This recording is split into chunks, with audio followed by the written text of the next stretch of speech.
Capítulo 14. Cuando Tom despertó a la mañana siguiente, se preguntó dónde estaba. Se incorporó, frotándose los ojos, y se dio cuenta al fin.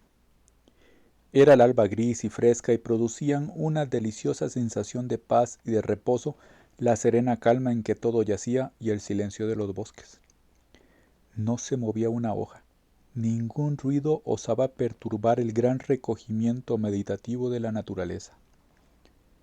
Gotas de rocío temblaban en el follaje y en la hierba. Una capa de ceniza cubría el fuego y una tenue espiral de humo azulado se alzaba, recta en el aire. Joe y Huck dormían aún. Se oyó muy lejos en el bosque el canto de un pájaro. Otro le contestó. Después se percibió el martilleo de un picamaderos. Poco a poco, el gris indeciso del amanecer fue blanqueando y al propio tiempo los sonidos se multiplicaban y la vida surgía. La maravilla de la naturaleza sacudiendo el sueño y poniéndose al trabajo se mostró ante los ojos del muchacho meditabundo. Una diminuta oruga verde llegó arrastrándose sobre una hoja llena de rocío, levantando 2/3 de su cuerpo en el aire de tiempo en tiempo y como olisqueando en derredor para luego proseguir su camino, porque estaba midiendo, según dijo Tom. Y cuando el gusano se dirigió hacia él espontáneamente, el muchacho siguió sentado, inmóvil como una estatua, con sus esperanzas en vilo o caídas, según que el animalito siguiera viniendo hacia él, o pareciera inclinado a irse a cualquier otro sitio. Y cuando al fin la oruga reflexionó durante un momento angustioso, con el cuerpo encarnado en el aire, y después bajó delicadamente sobre una pierna de Tom y emprendió viaje por ella. El corazón le brincó de alegría porque aquello significaba que iba a recibir un traje nuevo, sin sombra de duda, un deslumbrante uniforme de pirata. Después apareció una procesión de hormigas procedentes de ningún sitio particular y se afanaron en sus varios trabajos. Una de ellas pasó forcejeando virilmente con una araña muerta, 5 veces mayor que ella, en los brazos, y la arrastró verticalmente por un tronco arriba.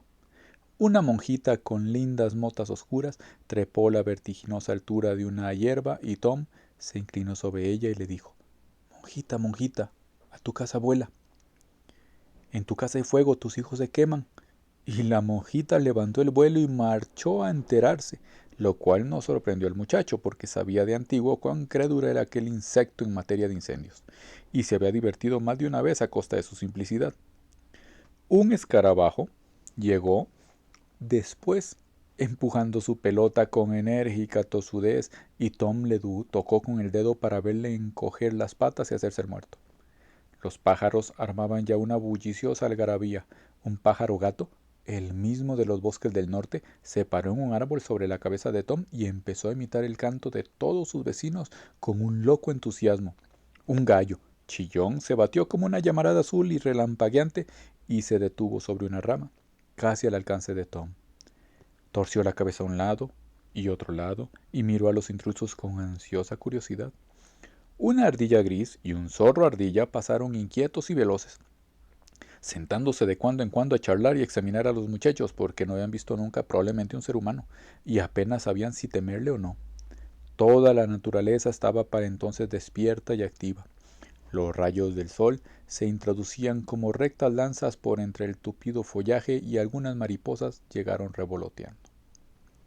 Tom despertó a los otros 2 piratas y los 3 se echaron a correr dando gritos y en un instante estaban en pelota, persiguiéndose y saltando unos sobre otros en el agua limpia y poco profunda de la blanquísima arena. No sintieron nostalgia alguna por el pueblo que dormitaba a lo lejos, más allá de la majestuosa planicie líquida. Una corriente rabunda o una ligera crecida del río se habría llevado la balsa, pero se congratulaban de ello, puesto que su pérdida era algo así como quemar el puente entre ellos y la civilización. Volvieron al campamento frescos y vigorizados, locos de contento y con un hambre rabiosa, y enseguida reanimaron el fuego y se levantaron las llamas de la hoguera. Huck descubrió un manantial de agua clara y fresca muy cerca de allí. Hicieron vasos de nicori y vieron que el agua, con tal selvático procedimiento, podía reemplazar muy bien el café. Mientras Joe cortaba lonjas de tocino para el desayuno, Tom y Hop se dijeron que esperase un momento. Se fueron a un recodo prometedor del río y echaron los aparejos de pesca. Al instante se colgaron sus esperanzas. Joe no había aún tenido tiempo para impacientarse cuando ya estaban los otros de vuelta y con un par de hermosas percas, un pez gato y otros pescados peculiares del Mississippi, manteniendo sobrado para toda una familia. Frieron los peces con el tocino y se maravillaron de que nunca habían probado peces tan exquisitos. No sabían que el pescado de agua dulce es mejor cuando antes pase del agua a la sartén. Y tampoco reflexionaron en la calidad de la salsa en que entran el dormir al aire libre, el ejercicio, el baño y una buena proporción de hambre. Después del desayuno se tendieron a la sombra mientras Hawk se regodeaba con una pipa y después se echaron a andar a través del bosque en viaje de exploración. Vieron que la isla tenía 3 millas de largo por 1/4 de anchura y que la orilla del río más cercana solo estaba separada por un estrecho canal que apenas tenía 200 varas de ancho. Tomaron un baño por hora, así es que era ya cerca de media tarde cuando regresaron al campamento. Tenían demasiado apetito para entretenerse con los peces, pero almorzaron espléndidamente con jamón y después se volvieron a echar en la sombra para charlar. Pero no tardó la conversación en desanimarse y al cabo rato cesó por completo. La quietud, la soledad que transpiraban los bosques, la sensación de soledad, empezaron a gravitar sobre sus espíritus. Se quedaron pensativos. Una especie de vago e indefinido anhelo se apoderaba de ellos. A poco tomaba forma más precisa. Era nostalgia de sus casas, en embrión. Hasta Hawk, el de las manos rojas, se acordaba de sus quicios de puertas y de sus barricas vacías.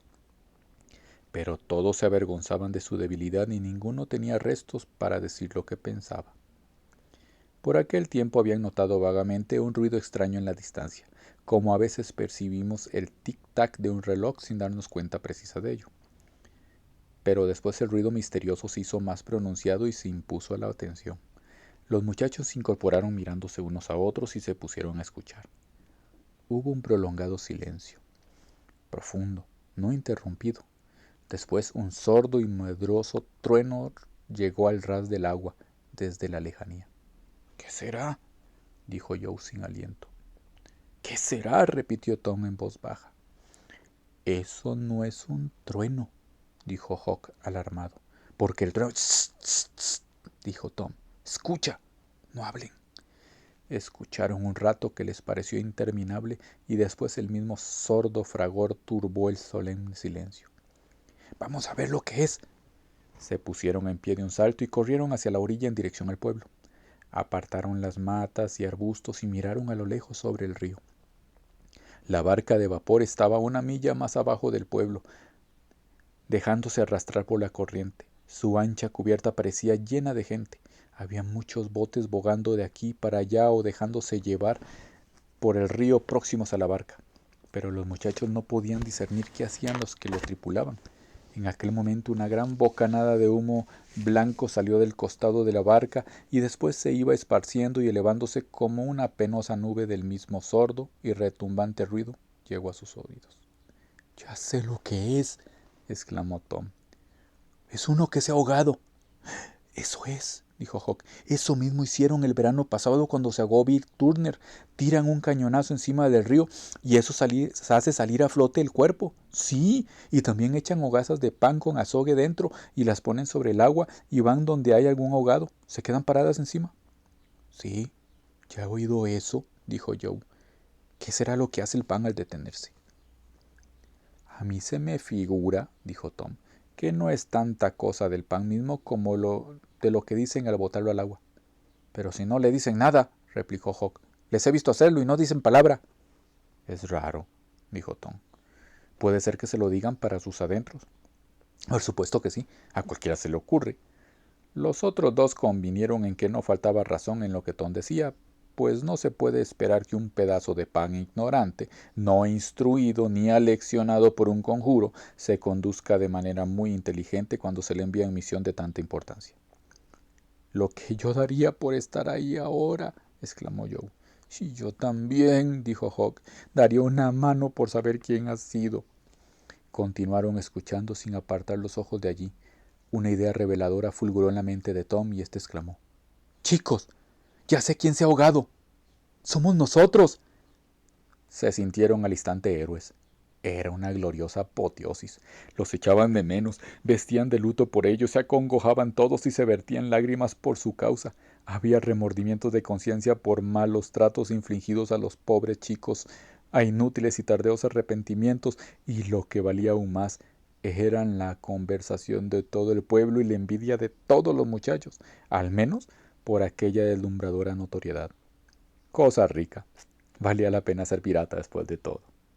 Al oscurecer volvió el vapor a su ordinaria ocupación y los botes desaparecieron. Los piratas regresaron al campamento, estaban locos de vanidad por su nueva grandeza y por la gloriosa conmoción que habían causado. Pescaron, cocinaron la cena y dieron cuenta de ella, y después se pusieron a adivinar lo que el pueblo se estaría pensando de ellos, y las cosas que se dirían, y las visiones que se forjaban de la angustia pública eran gratas y halagadoras para contemplarlas desde su punto de vista. Pero cuando quedaron envueltos en las tinieblas de la noche, cesó poco a poco la charla y permanecieron mirando el fuego, con el pensamiento vagando lejos de allí. El entusiasmo había desaparecido y Tom y Joe no podían apartar de su mente la idea de ciertas personas que allá en sus casas no se estaban solazando con aquel gustoso juego tanto como ellos. Surgían recelos y aprensiones, se sentían intranquilos y descontentos. Sin darse cuenta, dejaron escapar algún suspiro. Al fin Joe, tímidamente, les tendió un disimulado anzuelo para ver cómo los otros tomarían la idea de volver a la civilización.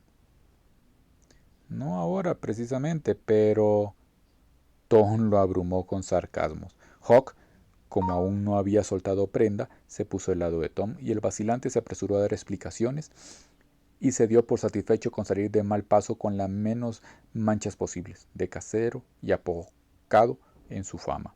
La rebelión quedaba apaciguada por el momento. Al cerrar la noche, Hawk empezó a dar cabezadas y a roncar después. Joe le siguió. Tom permaneció echado de codos por algún tiempo mirando fijamente a los otros dos. Al fin, se puso de rodillas con gran precaución y empezó a rebuscar por la hierba la oscilante claridad que despedía la hoguera. Cogió y examinó varios trazos de la corteza enrollada, blanca y delgada del sicomoro, y escogió dos que al parecer le acomodaban. Después se agachó junto al fuego y con gran trabajo escribió algo en cada uno de ellos con su inseparable tejo. Uno lo enrolló y se lo metió en el bolsillo de la chaqueta. El otro lo puso en la gorra de Joe, apartándola un poco de su dueño. Y también puso en la gorra ciertos tesoros muchachiles de inestimable valor. Entre ellos un trozo de tiza, una pelota de goma, 3 anzuelos y una canica de la especie conocida como de cristal de verdad. Después siguió andando en puntillas con gran cuidado por entre los árboles hasta que juzgó que no podría ser oído, y entonces echó a correr en dirección al banco de arena.